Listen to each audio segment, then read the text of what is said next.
Hello and welcome to Watch Companion. I'm Jason and today we have this gorgeous Milgauss 116400GV. According to Rolex, the Oyster Perpetual Milgauss is a pioneering anti-magnetic watch designed to meet the demands of engineers and scientists.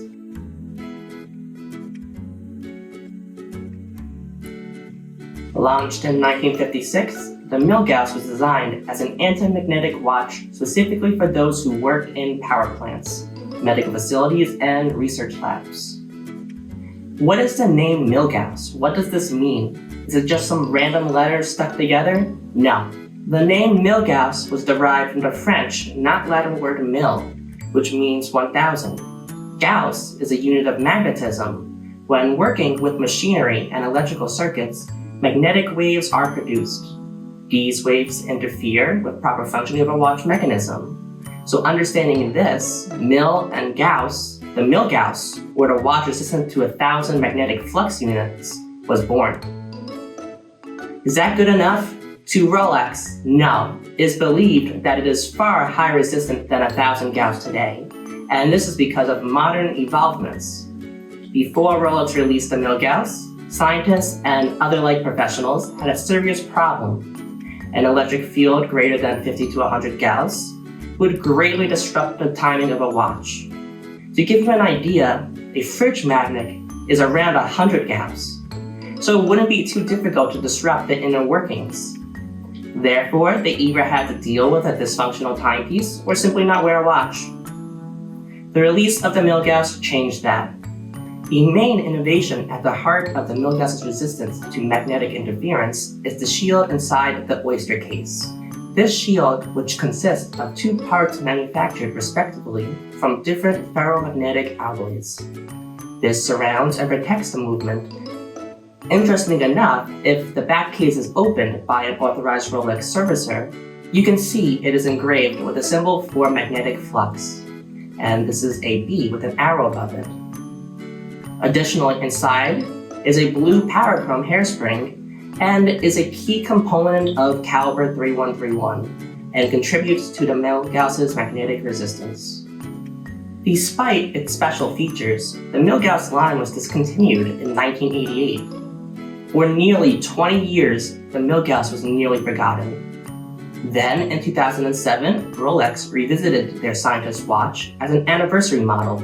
This featured a black dial highlighted by a 40mm green-tinted sapphire crystal called Glace Vert, and is the only Rolex to feature this. The green synthetic sapphire crystal is also notable to not have Rolex's coronet above the 6. This is because it would show on the crystal.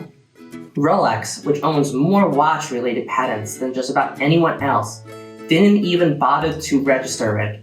They felt it is a technique so complex that they know no other brand would be able to master the process. On the dial, you can see that the 3, 6, and 9 are also orange colored. Do to note, the depth rating is not printed on the dial like most other Rolex watches. This does make sense because this is not a diver's watch. The depth rating is 330 feet, 100 meter water resistance, and the Milgauss is equipped with the caliber 3131 movement. This movement is COSC certified Swiss chronometer and the superlative chronometer at plus or minus 2 seconds, giving a 48 hours power reserve. The original Milgauss had a lightning bolt hand, but models with this were only actually around for 4 years. The original lightning bolt hand also was not orange color. This is a modern touch.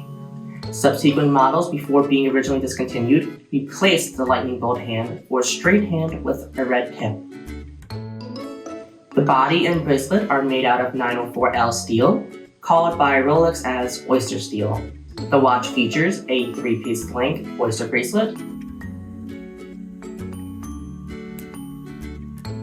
and this is equipped with a 5mm adjustable easy link.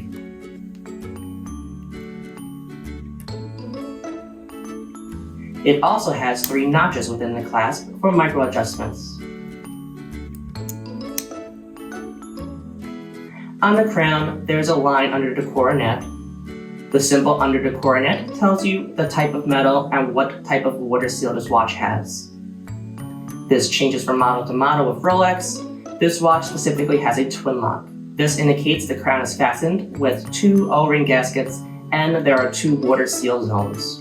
It should take about 25 winds to start the beating of the second hand. To set the time, simply unscrew the crown and pull the crown distal to the case 1 click.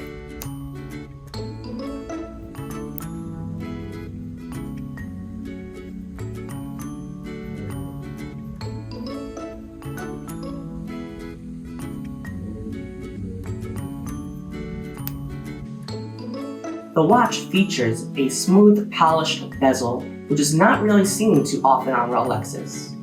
You usually see a fluted Datejust or GMT sub-bezel. From lug to lug, the dimensions are 49 millimeters. Between the lugs is 20 millimeters. And the depth is 13.5 millimeters.